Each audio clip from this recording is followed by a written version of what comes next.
Sveiki, ar girdite mane? Taip, girdime. Sveiki, gyvi. Sveiki, aš esu Povilas iš VŠI Vieno pasaulio istorija direktorius, tai labai trumpai pristatysiu mūsų projektą. Mūsų projekto In Defense of European Union Values Stopping Aggression Against Ukraine tikslas yra šviesti žmonės, kodėl reikia remti Ukrainą, padėti atpažinti Putino propagandą. Mūsų projekto partneriai Italija už Europos Sąjungą, atstovaujama Katijos ir Visagino 3-ojo amžiaus universitetas, atstovaujamas Astos. Asta jau daugiau nei 20 metų dirba tam, kad Visaginas būtų sėkmingai integruotas į Lietuvą ir Europos Sąjungą. Lietuvoje mūsų tikslinė grupė šio projekto yra vyresnio amžiaus Visagino gyventojai. Esame dėkingi mūsų dalyviams iš Visagino už pilietinę drąsą dalyvauti šiame projekte In Defense of European Union Values Stopping Aggression Against Ukraine. Visaginas yra ant sienos su Baltarusija. Atsimename, kad 2022 metais Putino armija įsiveržė į Ukrainą iš dviejų pusių – Baltarusijos ir Rusijos. Labai mums džiugu, kad Italija už Europos Sąjungą ir Katė sutiko dalyvauti šiame projekte. Italija yra viena iš pačių svarbiausių Europos Sąjungos šalių, tuo pačiu Italija yra labiau nutolusi nuo mūsų regiono negu, sakykime, Vokietija. Taip. Todėl mums labai džiugu, kad italai sutiko dalyvauti šiame projekte ir mes esame dėkingi Europos parlamento nariui, Lietuvos nepriklausomybės akto signatarui Vyteniui Povilui Andriukaičiui, kuris sutiko pasidalinti savo žiniomis ir atsakyti į mūsų klausimus. Nepriklausomybės akto signataras Vytenis Povilas Andriukaitis yra dirbęs ir Europos komisijos nariu, ir Lietuvos Seimo Europos komiteto pirmininku. Tai vienas iš tų žmonių, kurie geriausiai išmano Europos Sąjungos klausimus. Mes tikimės, kad ateityje ir kiti Europos politikai iš skirtingų politinių partijų pasidalins su mūsų projekto dalyviais savo žiniomis.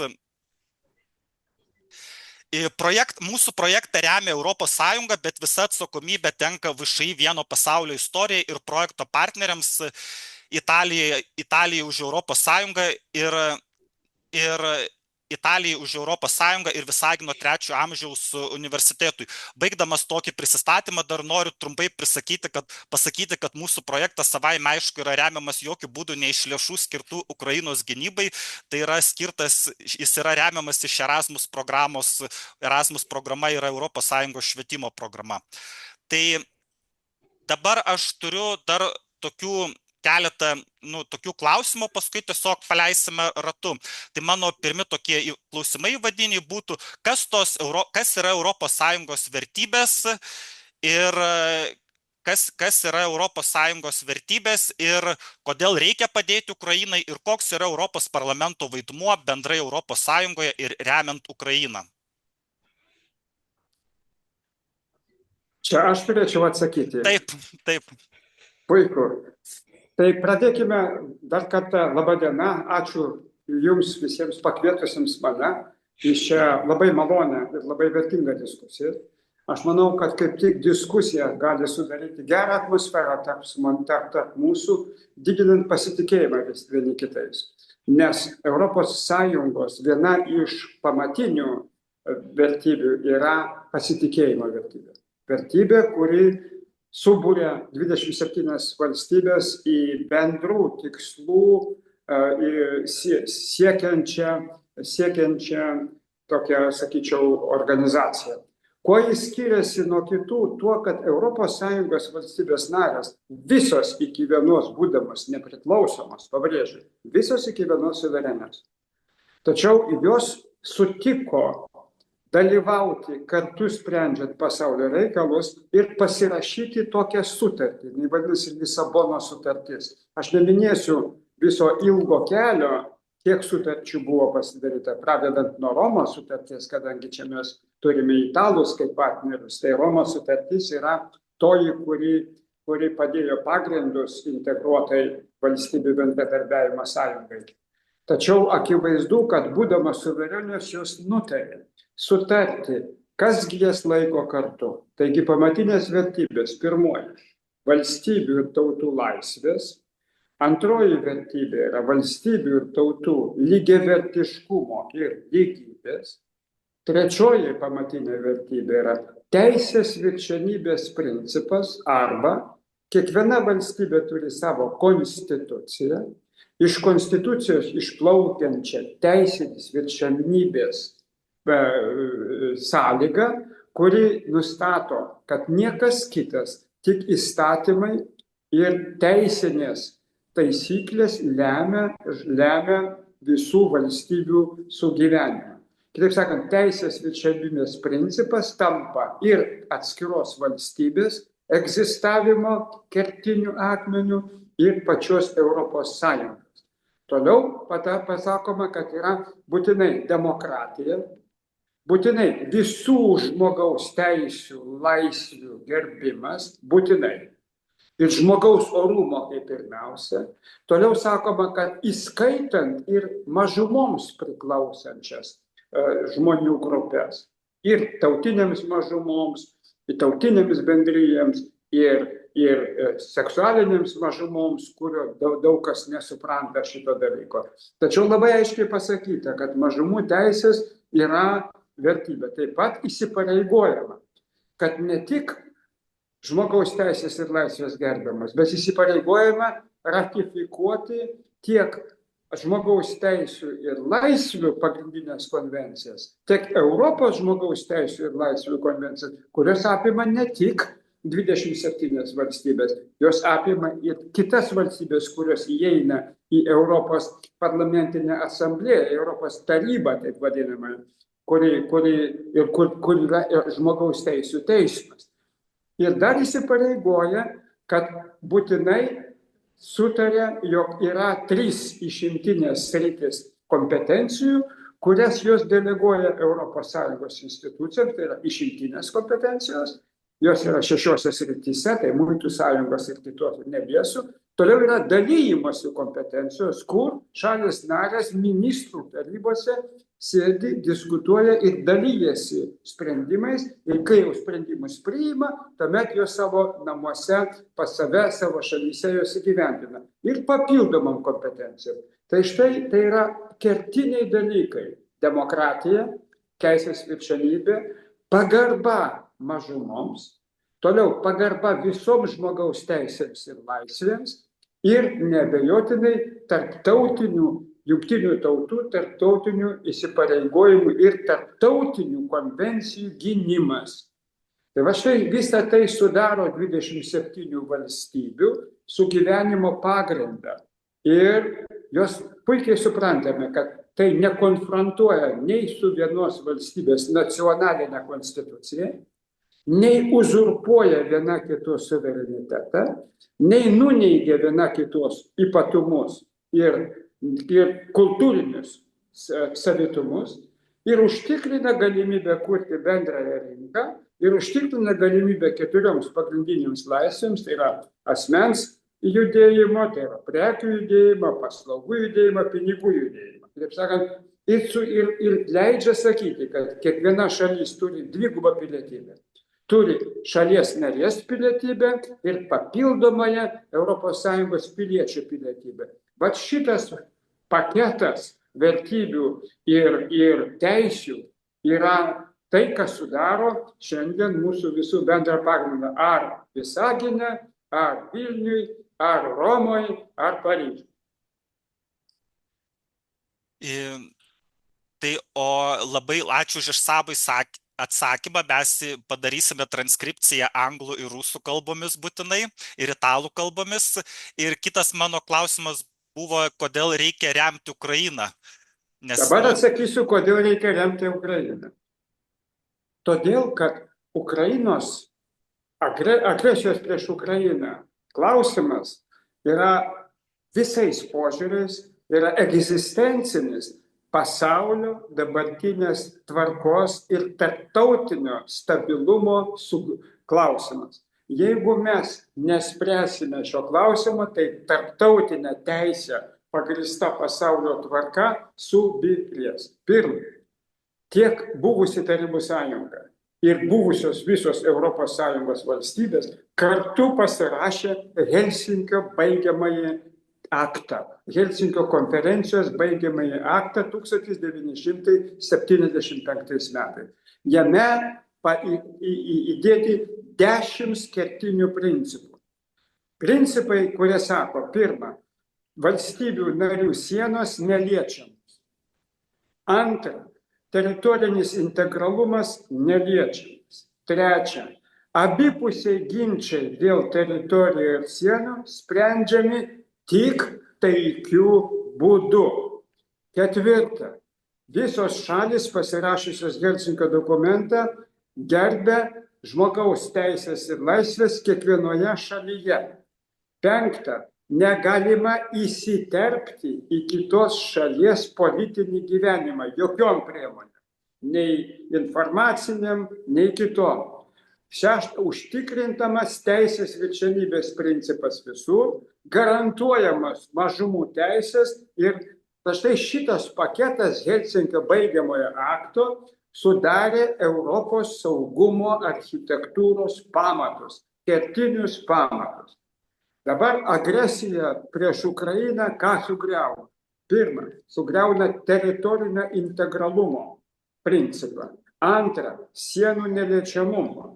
Trečia, negalimumą konflikto, teritorinių konfliktų spręsti jėgos ir ginklo pagalba. Ketvirta, negalimumą nurodyti kitai valstybei apie jos santvarką. Penkta, negalimumą įsiterpti į žmogaus teisų ir laisvių ribojimus.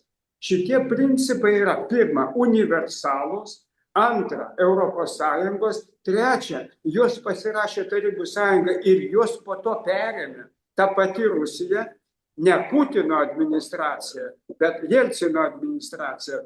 Ir štai Putinas dabar griauna visą tai.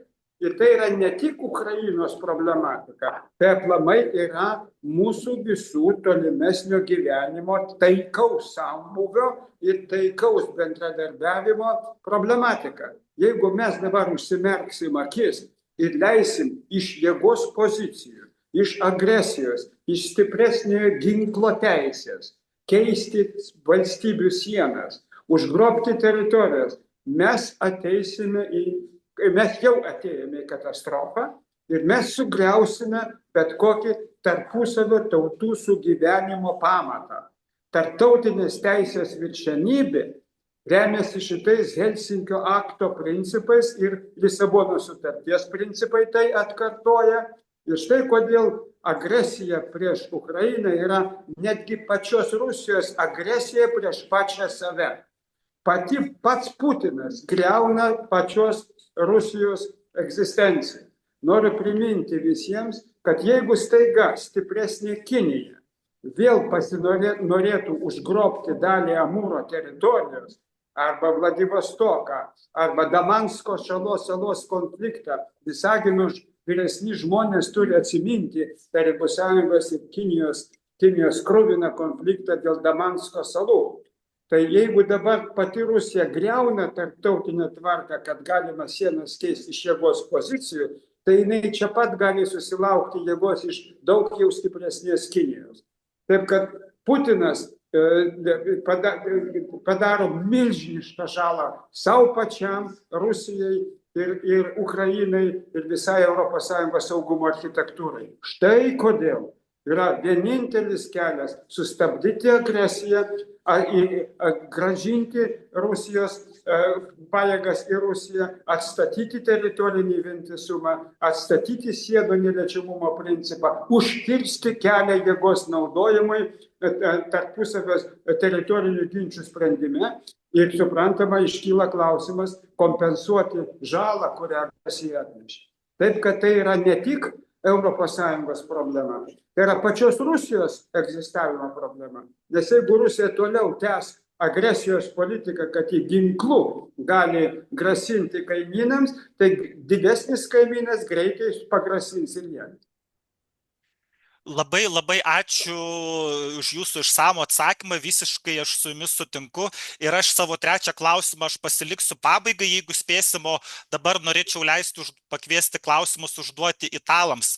So, dear Kate, we are going to make transcription to Italian of the video record and to English.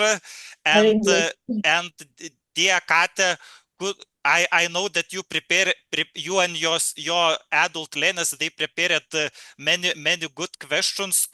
Could you ask in English or Yes, in English? in English if possible, but I don't know if he already replies to some of our questions according to what he said. However, we can ask together with Roberta because Roberta also participated in the Good questions morning. creations. Yes, okay. Hello, We have Roberta. some questions about the role of the European Union and Ukraine, others about values and democracy, others about personal and political experience of him. About values, we have already asked, and we have asked the question why it is necessary to support Ukraine. So you could choose any of the remaining questions. Okay, maybe we can ask about what do you believe should be the European Union's top priority in supporting Ukraine against Russian aggression? He already replied to this. No, what should be? I can reply to this. Okay. Thank you. Thank you. But if you wish, I can reply in English, or if you not, I can reply in Russian. If you not, I can reply in Lithuanian. For me, it's the same. Maybe in English, and we will make transcription to Russian and to Lithuanian. Okay, let's go step by step. First of all, of course, European Union should use all tools which are enshrined in Lisbon Treaty. From one side, you know that first of all, we need to continue our military and diplomatic support to Ukraine, for sure. Second, we will continue to improve and extend sanctions, package of sanctions against aggressor, against Putin regime. Third, we need to build a broad coalition against aggression, broad coalition at United Nations level, because EU is global player and has good possibilities to build coalition of those countries who are against Russian aggression and who voted in favor to support Ukraine at United Nations level. Of course, also we need to join our forces together to influence Russian society, to tell truth about such aggression, about Putin regime. And of course, also we need to educate and extend our capacities to use our internet, our broadcasting capacities to send messages and to educate Russian society in lines of universal human values, in lines of universal values of international law, in lines of universal values of United Nations, and of course in lines of European security and cooperation organization values. And of course, we also need to provide very broad financial support to Ukraine, restoring Ukrainian infrastructure, and of course, sending much more humanitarian support to Ukrainians, affected regions and affected people. Of course, we need to keep in mind that we have also in our hands possibilities to use Russian frozen assets, which are frozen in very international banks, to use such frozen financial capacities to restore Ukraine. And of course, also we need to organize more humanitarian support in Ukraine. All those instruments should be done in very harmonized way. And of course, also very important topic is accession issues. Ukrainian accession to EU. Now, as never before, we need to understand that accession is one of the steps to achieve peace in Ukraine. Because if we will do our homework supporting Ukrainian accession and creating understanding between Ukraine and all 27 member states, providing support in all reforms which Ukraine should do in Ukrainian way into EU, as much as we will support it, as much as we can mobilize our activities and do our homework, being prepared to accept Ukrainian accession into EU, it means peace is coming much faster. And we need to think about peace conferences, about possibilities to use all diplomatic tools and means, to also organizing international societies to be very comprehensive in fight against Putin aggression. Thank you. Thank you so much for your answer reply. So now I would like to ask to give the questions to our friends from Visaginas. Asta, maybe you Asta, gal jūs turėtumėte užduoti klausimą, arba может быть вы, Anatolij, или Eleonora? Aš truputėlį įžangą padarysiu ir tada Anatolijus ir Eleonora galbūt turės taip pat klausimų. Tai pirmiausia, aš norėčiau padėkoti už tokią unikalią patirtį, tiesiogiai taip paprastai diskutuoti su Europos parlamento nariu, atstovaujančiu mūsų valstybei. Na, tikrai jaučiamės labai svarbu šią akimirką. Na, noriu pasakyti, kad Visaginas tiesiog bendrai priminti, kad Visaginas prasidėjus Rusijos karui Ukrainoje tikrai išgyveno didžiulį sukrėtimą ir transformaciją, ne tik kaip ir visas pasaulis, bet ir dar dėl savo unikalios gyventojų sudėties. Nepaslaptis, didžioji dalis visaginiečių tai atvykę iš buvusios Sovietų Sąjungos teritorijos žmonės, kurie iki šiol turi savo artimų žmonių, giminaičių, tėvų, senelių, kurie gyvena dabar jau agresiją keliančią valstybę paskelbtoje Rusijoje ar Baltarusijoje. Na ir žinoma, buvo visokių patirčių ir buvo nepaslapti žmonių ir lig šiol dar yra, neabejoju, kurie, na, sakykime, kitaip vertina šitą situaciją. Ir neretai būna taip, kad rusakalbiai žmonės dėl kalbinių barjerų daugiau klausosi tų informacinių šaltinių, kurie transliuoja dezinformacinius pranešimus. Ir natūraliai, kad jiems formuojasi, na, šiek tiek iškreiptas situacijos pasaulyje supratimas. Tai, na, pavyzdžiui, visaginiečiai iš tikrųjų labai šiltai priėmė bėgančius nuo karo ukrainiečius ir mes buvome kaip bendruomenė vieni pirmųjų, kurie priėmė tikrai iškart labai didelį kiekį palyginus su mūsų miesto dydžiu ukrainiečių. Ir, na, pavyzdžiui, čia esantys Anatolijus, Eleonora buvo vieni pirmųjų visaginiečių, kurie pasiūlė savo namus dalintis su bėgančiais nuo karo žmonėmis. Na, mano klausimas būtų toks. Visgi, kaip mums rasti tą būdą, kuo plačiau informuoti visaginiečius, jiems prieinama kalba apie tai, kas vyksta pasaulyje ir, na, kažkaip, kad jie pasijustų reikalingi Lietuvai, kad jie jaustųsi Lietuvos dalimi ir visomis prasmėmis ir informacijos klaidos jiems prieinama kalba prasme taip pat. Labai pritariu jūsų visoms išsakytoms įžvalgoms. Visų pirma, galiu pasakyti, kad ir aš pats iš buvusios Sovietų Sąjungos. Aš gimiau Jakutijoje ir tai yra mano vaikystė.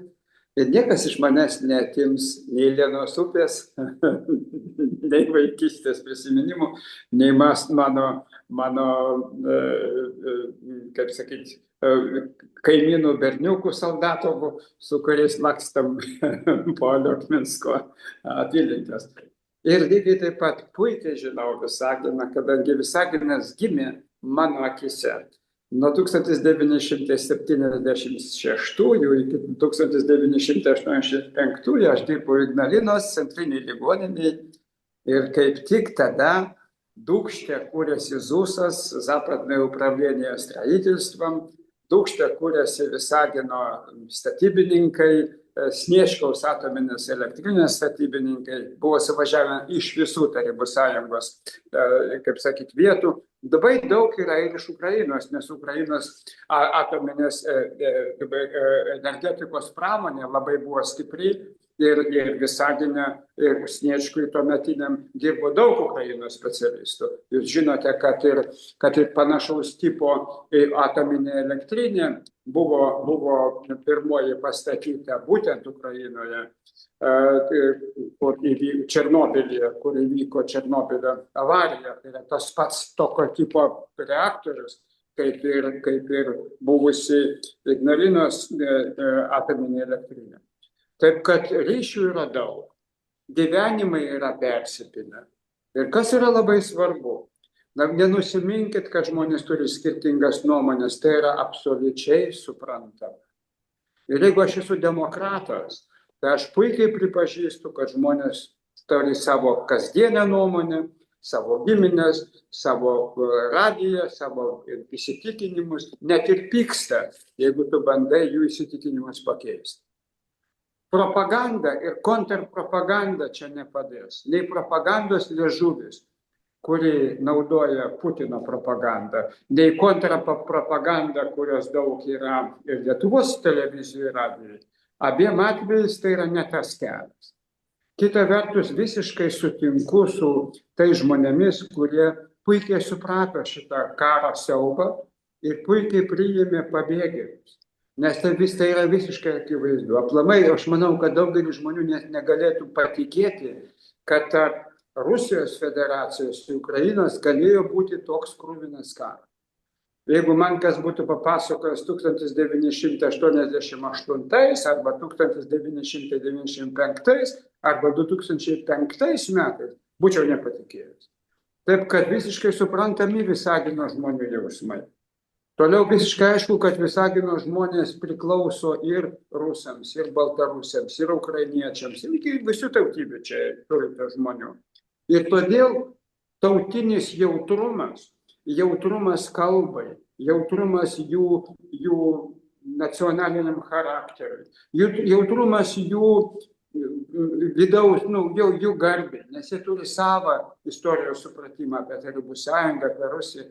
Tas jautrumas yra be galo svarbus, kad jokių būdų nepažeisti, o pasiekti jų širdis ir mėginti žiūrėti, kas yra tiesa, o kas netiesa. Sunkus tai darbas, tikrai sunkus. Bet aš taip pat noriu pasakyti, kad jį paieškos, supratimo, jos reikalaus milžiniškos kantrybės. Ir aš dėkoju jums, kad jūs tai daro.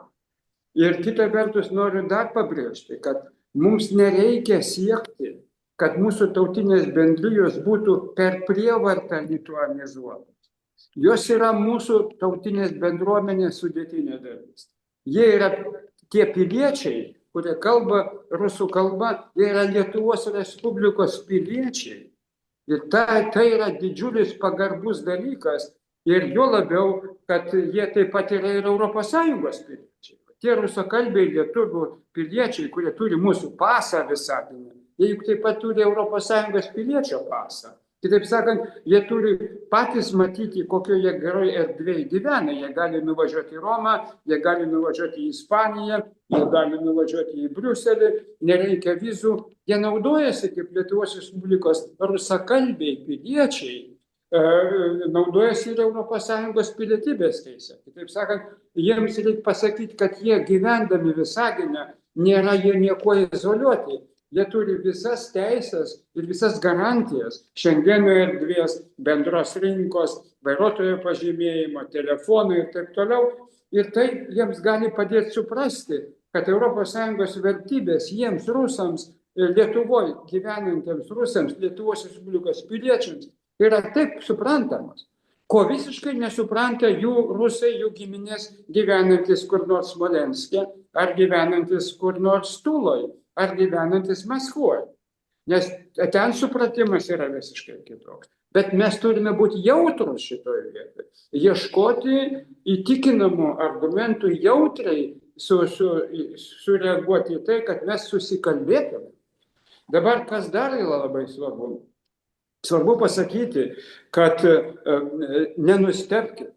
Antro pasaulinio karo metais Hitleris ir Gebelsas buvo tokią sukūrę propagandą, kad didžioji dauguma vokiečių visuomenės pasitikėjo Hitleriu. 80% vokiečių rėmė Hitlerį.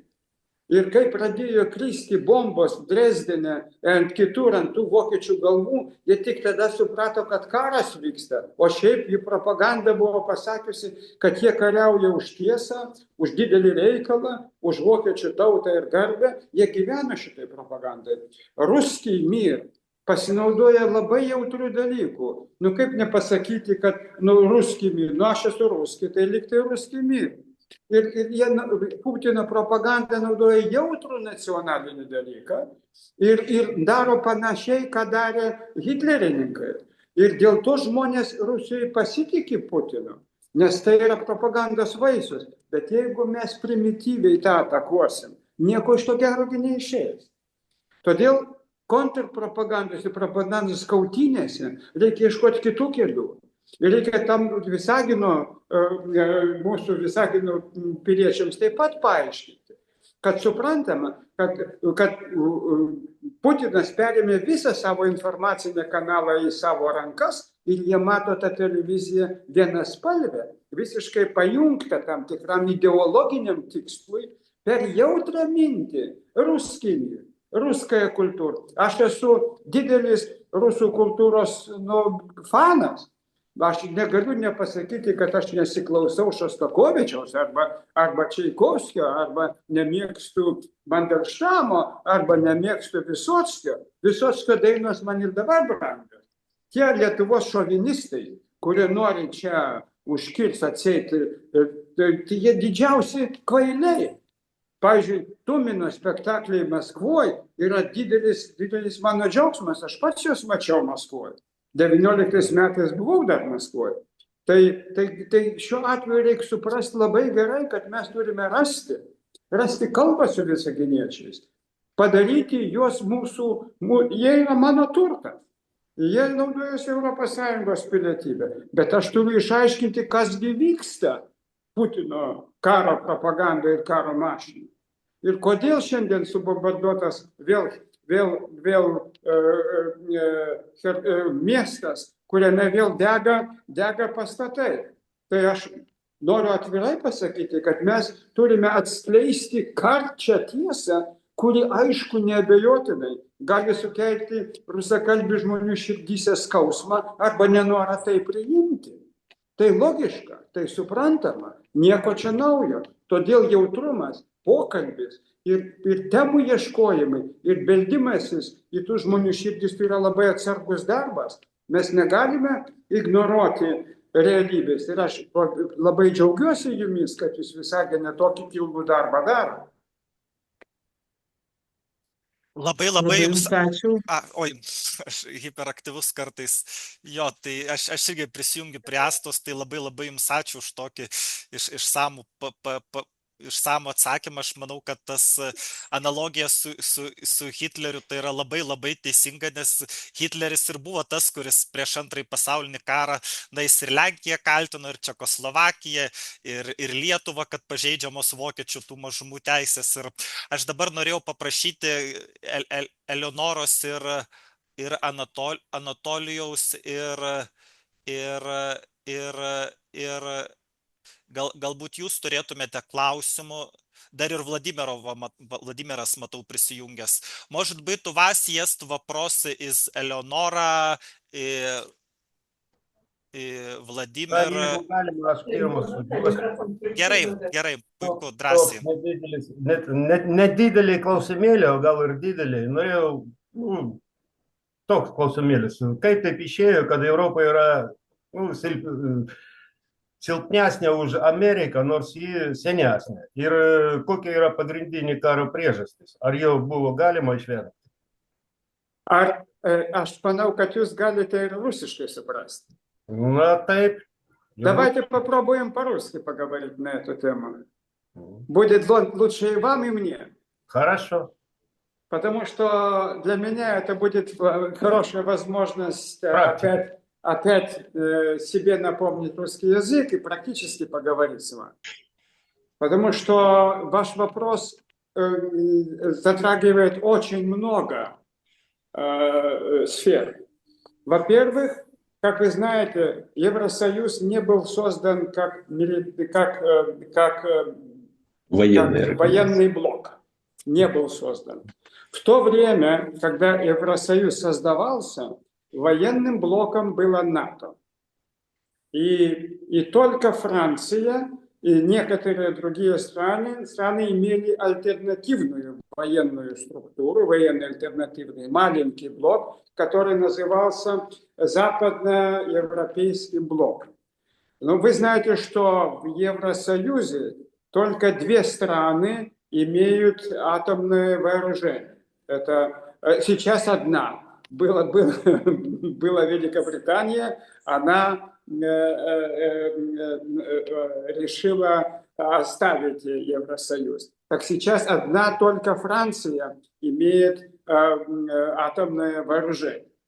И, конечно, Евросоюз создавался на основах сотрудничества экономического, на основах сотрудничества гуманитарного и на основах сотрудничества создания общего рынка. И общий рынок создавался на так называемых 4 свободах. Свободы передвижения людей, свободы передвижения товаров, свободы передвижения бизнеса и свободы передвижения услуг. 4 свободы. И принялось решение, что члены Евросоюза, все члены Евросоюза, все граждане членов Евросоюза имеют 2 возможности. Они являются гражданами своего государства, но имеют дополнительное гражданство члена Евросоюза. И на этих основах, на этих 4 свободах и на создании общего рынка базировалась вся доктрина Евросоюза как мягкой силы на международном уровне. Притом Евросоюз имел юридический голос или голос голосования только в одной организации. Это организации мировой торговли. Только. Потому что есть таможенный союз, и таможенный союз нуждается иметь представительство на уровне международной торговли, на уровне организации международной торговли, как и юридического лица. И в этом плане Евросоюз как юридическое лицо представляет 27 стран только на уровне мировой торговой организации. А в Объединенных Нациях Евросоюз не имеет права голоса. Он как бы является наблюдателем. И это мягкая сила торговли, мягкая сила стандартов, мягкая сила развития науки, сотрудничества. Она создала огромный потенциал на мировом уровне, и притом Евросоюз является 450 миллионов потребителей. Это рынок больше, чем Соединенные Штаты. Но Соединенные Штаты были и остаются основной силой в НАТО. И они развивали, когда противостояние Советского Союза и НАТО было во время Холодной войны, самые основные военные мощности были сосредоточены в Соединенных Штатах. Я говорю о стратегическом вооружении. Советский Союз имел стратегическое вооружение, и НАТО где стратегическое выражение было самое главное, это Соединенные Штаты. Но и потом и Великобритания, и потом Франция. Так в том плане, на 50-летней истории Евросоюз не имел компетенции развивать свои военные мощности. И сейчас в лице агрессии очевидно ясно, что страны НАТО, они имеют военные возможности, а страны Евросоюза, притом страны Евросоюза не все принадлежат к НАТО. Если взять конституции Ирландия, Австрия, они же нейтральные страны, Мальта, они же нейтральные страны, и они не принадлежат НАТО. Так что Евросоюз является таким сложным международным организмом, который опирается на договор Лиссабона, и только сейчас начинается возможность создавать свои вооруженные мощности. Только сейчас. Но страны, которые принадлежат НАТО, сейчас расширение НАТО прошло, в НАТО вступила и Финляндия, и Швеция. И мы еще имеем Турцию. Гедемине Атейка Шофиса. Имеем и Турцию. Так в том плане, ваш вопрос, как тут случилось, он исторически может быть объяснен только так. И вот сейчас Евросоюз, когда эта агрессия появилась, он стоит перед лицом создать свои вооруженные мощности. Теперь вопрос второй. Могло ли было избежать этого конфликта? Мой ответ очень сложный. Почему? Во-первых, до 1994 года Украина была государством, имеющим свои вооруженные ядерные мощности. Я смотрю на одного человека, вы седой уже, как и я, мы помним эти времена. Украина была мощным ядерным потенциалом Советского Союза. Мощным. И подводные атомные лодки, и ракеты, и ядерные реакторы, и ядерная энергетика. Украина была мощной единицей. И в 1994 году, когда между Украиной, Россией, между Соединенными Штатами и Великобританией был подписан договор о том, чтобы ядерные вооружения перешли в руки России, помните это, 1994 год, это договор Будапешта.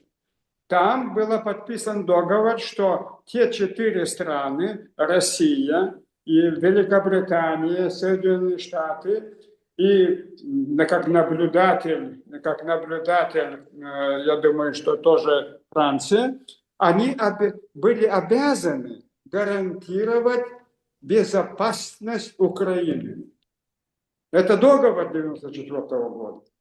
Значит, если пойти дальше, конечно, дальше политическое развитие в России и политическое развитие в Украине за те 30 лет было неоднозначно. Если вы посмотрите на период Ельцина, если посмотрите на период первого Путина, потом второго Путина и сейчас Путина, вы увидите разницу и совсем другие направления. Конечно, во-первых, я могу сказать, что Украина, Беларусь и Россия, они расторгли договор Советского Союза, Беловежской пущи. Помните это? Потом, второе. Они создали Союз независимых государств, СНГ. И Украина является одним из отцов создания СНГ. И потом они думали создать евроазиатский таможенный союз, который базировался на рубле. И, конечно, этот союз, эта вся ситуация была очень логична в те времена. Но потом в Украине начали происходить другие события, и выросло новое поколение, которое уже думает, что Украина может интегрироваться в Евросоюз. Мы помним этот конфликт между Ющенко и Януковичем. Первый конфликт. И тогда можно понять, что в самой Украине начались другие процессы. Часть Украины гравитировала к России, часть Украины западная часть к Евросоюзу, и майдановские события и тому подобное. Это комплекс проблем. Тут нету черного и белого. И, конечно, это создало и напряжение между Украиной и Россией. И когда Украина в лице Януковича искала возможности подписать торговый договор с Евросоюзом, тогда Москва, Путин реагировал очень агрессивно. И это понятно, потому что это конец и таможенного Евроазиатского союза, базирующегося на рубле. И конец сотрудничества между Украиной и Россией. И это еще нагнетало обстановку. И потом Майдан, и потом все события. Так что это все развелось. Но 4 государства, Россия, Украина, Великобритания и Соединенные Штаты, забыли, что они подписали договор о безопасности Украины. Это 1994 года договор стал пустой бумагой. И сейчас вы видите, какой конфликт, какие сложные ситуации, и это кровавая и абсурдная ошибка Путина. Он думал, что за 3 дня возьмет Киев, но 3 дня превратились больше, чем в 3 года. И настолько кровавое кровопролитие, и настолько ненависти. Кто мог подсказать, что Харьков может ненавидеть русских? Боже мой, это даже уму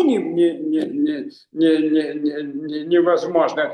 Вы седые люди с седыми волосами, вы же помните, это просто сумасшедшее какое-то.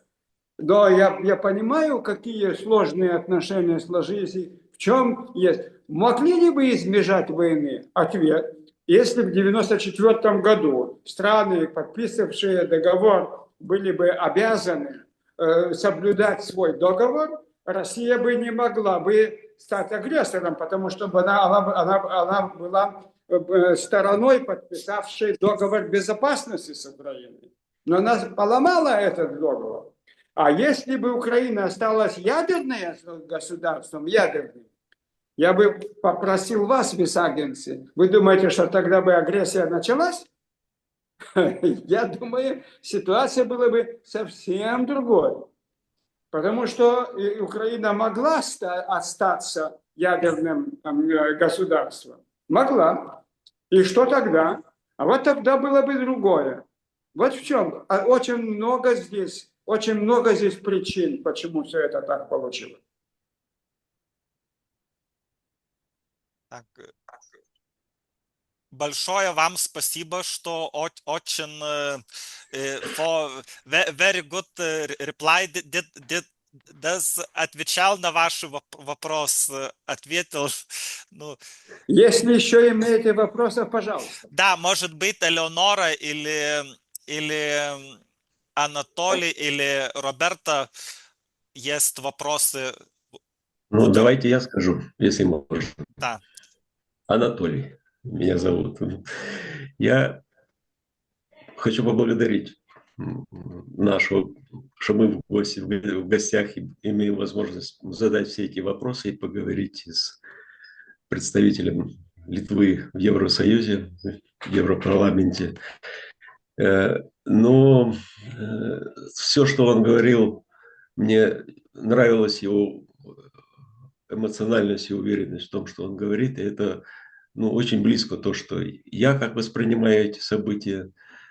Но вопрос у меня такой. Вы, наверное, помните те времена, когда Литва получала независимость в 90-е годы, и какие события были в Висагиносе в то время. Мы стояли на грани, решался вопрос, или мы с Литвой, или станем подобием Приднестровья. Но в то время руководители и политические, и партийные, и государственные все это восприняли, на мой взгляд, очень правильно, и было активно помогали общественности, может быть, которых не было большинство, как говорят, высказать альтернативную позицию. И та позиция, на мой взгляд, сильно повлияла на выбор решения, на выбор висагинцев, и мы все-таки ушли от той беды, которая могла бы у нас случиться.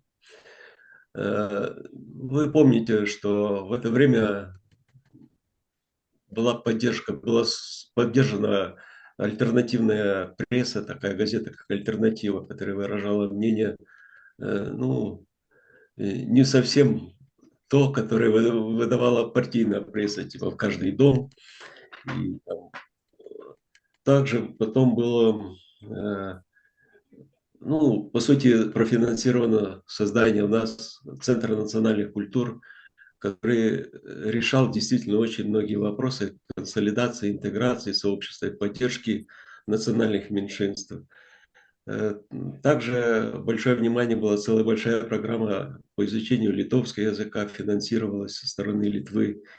И я считаю, что это внесло свой вклад в то, что мы имеем сейчас. Мы в Литве и мы в Европе. Но с тех пор немножко ситуация изменилась. Я считаю, где-то после 2000 года внимание к этому стало уделяться правительством Литвы все меньше и меньше. А сейчас, по моему ощущению, это вообще проблема. Потому что... Вы правы. Я согласен с вами не 100%, а 200%. Да. 200. Но вопрос стоит в том, какие есть программы, меры предусмотрены, может быть, я же не в курсе, в правительстве Литвы, но в Литве и в Евросоюзе, для того, чтобы эту проблему как-то решать. Да, спасибо. Во-первых, я являюсь большим сторонником не употреблять слово «национальное меньшинство», а «национальные общины». Почему? Да. Потому что мы все, если вся Литва по сравнению с Китаем есть меньшинством. А у нас, извините, перебью вас, а у нас литовцы в Висагиносе, у нас меньшинство. Да, так что литовцы в Висагине меньшинство, это тоже точно. Тогда давайте не о меньшинстве и большинстве, не о меньшевиках, а большевиках говорить. Давайте говорить о общинах. Во-вторых, я против того, чтобы наши национальные общины потеряли бы свою этническую сущность. Идентичность. Да. Потому что это очень гордо, это чутко. Я в свои детские времена, когда я родился на море Лаптевых, а потом жил в Алекминске. Но море Лаптевых это, конечно, не Сочи, вы сами понимаете. И, конечно, Алекминск это не Сухуми. Это тоже понимаете. Но я там был ребенком фашистов. Понимаете, это тоже для маленького мальчика, это что-то было. Это как-то все это было, нас называли временами фашизма. Ну, временами, когда там ссоры, там. А так ничего, так все, все переварится, будет мука. Так, это было, это наша жизнь. Это мое золото, это мое богатство. Это мое богатство. И вот я ненавижу этих меньшинств и большинств, но я очень понимаю, насколько нужно беречь вашу русскую культурную сущность. Вы должны иметь свою этническую культуру, вы должны быть частью того позитивного русского мира, позитивного, который несет прогресс. И, конечно, вы должны иметь, конечно, интеграцию литовского языка, потому что это государственный язык, и его нужно тоже понимать. Мы когда-то в советские времена тоже пользовались двумя языками, русским и литовским. Вы же знаете, вы, видимо, в Исагнес приехали где-то в 70-х годах. Я так чувствую, потому что я молодой врач в 1976 году принимал Западное управление строительством рабочих и тому подобное. Мы говорили на русском языке, но я говорил на литовском языке.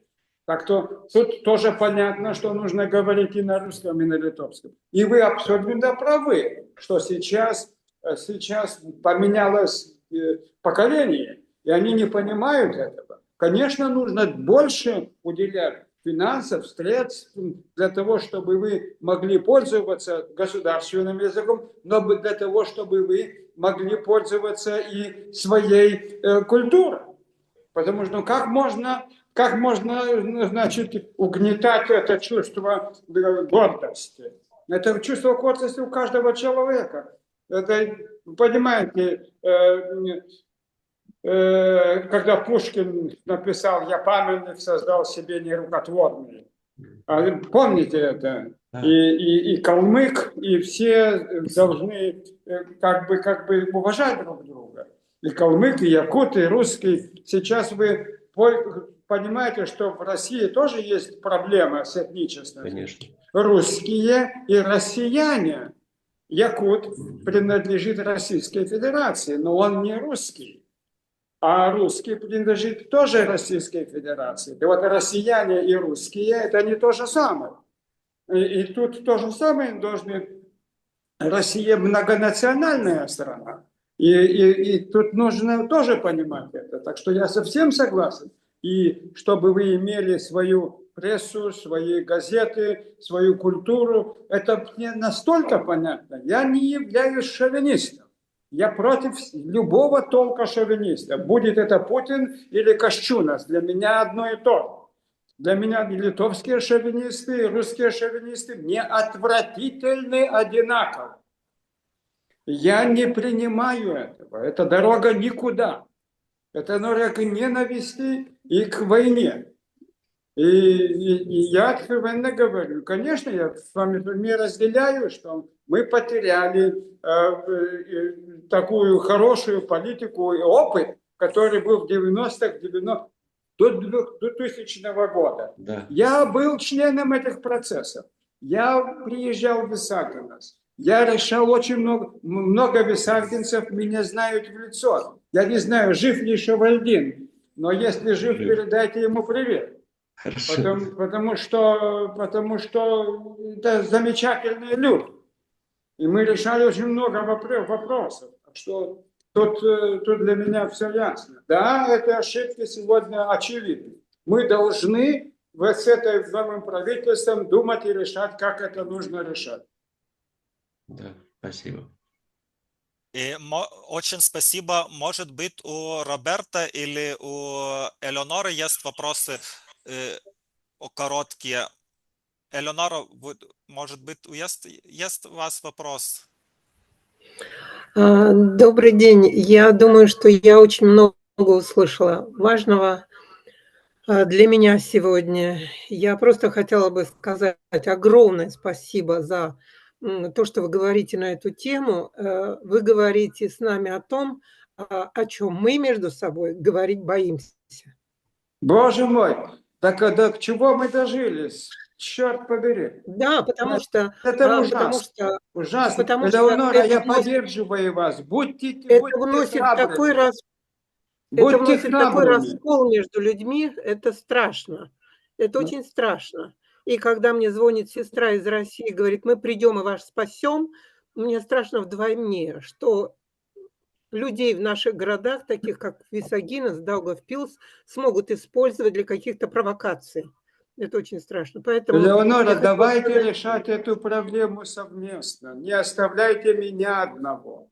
Давайте сотрудничать. Я являюсь представителем и вашим в Европарламенте. Я хочу слышать ваш голос. Мы нужны друг другу. Я говорю вам очень откровенно. Потому что для меня больно, болезненно это слышать. Для меня болезненно слышать то, что случилось между Россией и Украиной. Это уму не близко, это невероятно.